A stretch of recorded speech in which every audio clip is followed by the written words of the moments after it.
بسم اللہ الرحمن الرحیم۔ السلام علیکم۔ ماہ رمضان کی 8ویں سحری مبارک ہو۔ ہر چیز میں صبر انسان کو ٹوٹنے نہیں دیتا ہے۔ رمضان میں روزے کی حالت میں کیا ہوا صبر کا اجر اللہ پاک دے گا۔ بے شک اللہ پاک ہمیں روزہ رکھنے کی توفیق عطا کرے، آمین۔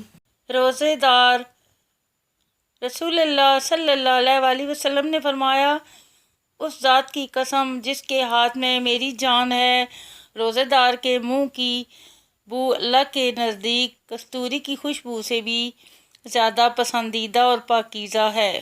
مسافر اور روزہ۔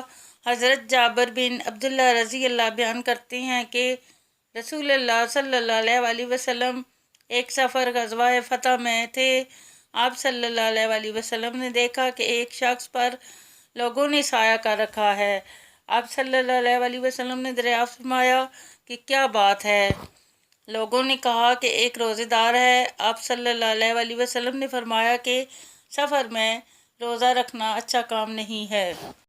فرمان رسول صلی اللہ علیہ وآلہ وسلم، جس نے روزہ رکھ کر جھوٹ بولنا اور جھوٹ پر عمل کرنا نہ چھوڑا تو اللہ تعالیٰ کو کوئی حاجت نہیں کہ یہ شخص اپنا کھانا پینا چھوڑ دے۔ رمضان وہ مہینہ ہے جس میں قرآن نازل کیا گیا، جو تمام لوگوں کے لیے ہدایت ہے، اور اس میں ہدایت اور حق و باطل میں امتیاز کرنے والے واضح دلائل موجود ہیں۔